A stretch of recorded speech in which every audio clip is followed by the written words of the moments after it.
तो क्या तुम लोगों का क्लास 11th वेस्ट हो चुका है और तुम लोग चाहते हो कि अपने क्लास 11th को लेके चले क्लास 12th के साथ। तो मैं इसी टॉपिक पे एक वीडियो बना रहा हूँ। तो इस वीडियो में मैं आपको बताने वाला हूँ कि आप लोग अपने 11th क्लास को कैसे कंप्लीट कर सकते हैं कम से कम समय में। मैं भी हालांकि इसी प्रॉब्लम में हूँ। मेरा भी क्लास 11th लगभग वेस्टेड हो चुका है। इसको वेस्टेड तो नहीं बोलेंगे, लेकिन मेरे बैकलॉग्स बहुत ज़्यादा हैं और मेरे चैप्टर्स बहुत कम कंप्लीट हुए हैं। तो आपको जो दिख रहा है यहाँ पे, ये कुछ टिप्स हैं जिनकी मदद से आप लोग अपना 11th सही कर सकते हो, जिससे मैं सही कर रहा हूँ और मेरा सही हो भी रहा है। तो जैसे कि कुछ टॉपिक्स आपको दिखने वाले हैं यहाँ पे, तो आपको वन शॉट लेक्चर के साथ कंप्लीट करना होगा। आप लोग यदि अभी ऑनलाइन पढ़ रहे हैं, यदि आप लोग कोई क्लासेस में हैं, ऑफलाइन पढ़ रहे हैं, तो वहाँ पे आप लोग अपने टीचर्स की हेल्प लेके पढ़ सकते हैं, एक्स्ट्रा क्लासेस वगैरह ले सकते हैं। बाकी आप लोग मेरी तरह 11th क्लास ऑनलाइन पढ़े हो तो आप लोग के पास एक ही ऑप्शन है, जो कि है वन शॉट लेक्चर्स आप लोग कंप्लीट कर सकते हैं। उसके बाद वो चैप्टर आपका कंप्लीट हो जाएगा। और यदि आपके पास बहुत ज़्यादा सिलेबस बाकी है तो आप लोग सिर्फ इम्पॉर्टेंट टॉपिक्स पढ़ सकते हैं। आपके पास थोड़ा और सिलेबस थोड़ा कम है तो आप लोग इम्पॉर्टेंट चैप्टर्स पे जा सकते हैं।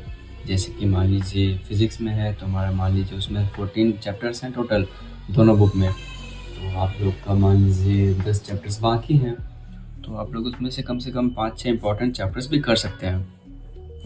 और मैथ्स के आपको एक भी नहीं छोड़ना है। मैथ्स को आपको पूरा कंप्लीट करना है, क्योंकि मैथ्स आपका बहुत ज़्यादा इंपॉर्टेंट है जेई के लिए।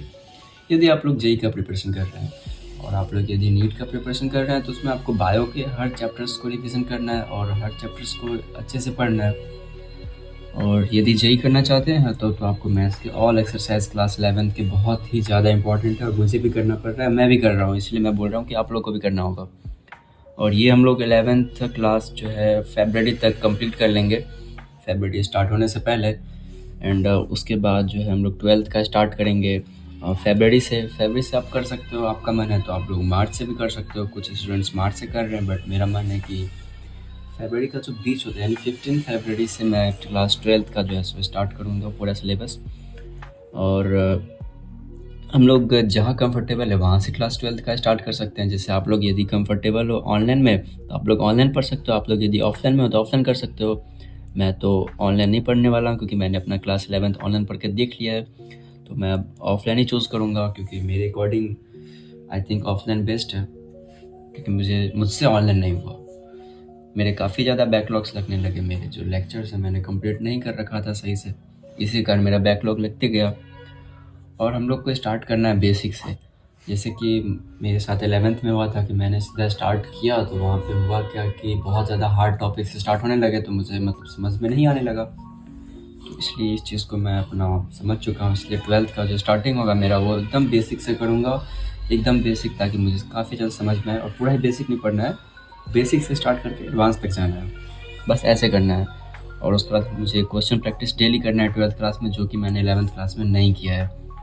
तो मेरा सबसे ज़्यादा कमजोरी आई थिंक यही है कि मुझसे क्वेश्चंस नहीं बनते हैं। तो क्वेश्चन इसलिए नहीं बनते क्योंकि मैंने क्वेश्चन प्रैक्टिस किया ही नहीं, और क्वेश्चन प्रैक्टिस किया भी तो इरेगुलर डेज, यानी डेली प्रैक्टिस नहीं किया है, कभी कभी किया है, जैसे क्लासेस में हो गए वहाँ पे बस। घर पे मैंने क्वेश्चन प्रैक्टिस किया ही नहीं कभी। तो मुझे तो अपने 12th क्लास में क्वेश्चन प्रैक्टिस डेली करना है, और मैं करूँगा ही।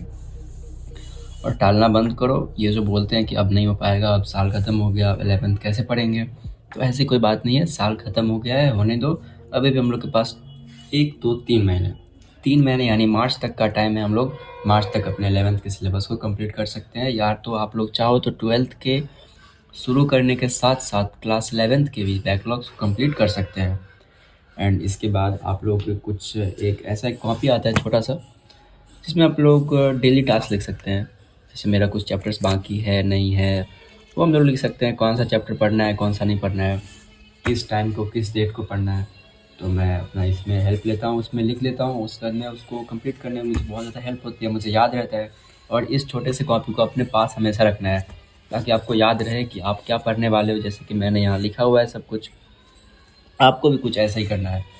और ये वीडियो आपको कैसा लगा आप लोग बता सकते हैं। बाकी और आप लोगों को कुछ टिप्स चाहिए तो आप लोग कमेंट कर सकते हैं, मैं और भी ज़्यादा अपनी जर्नी को आपसे शेयर करूँगा।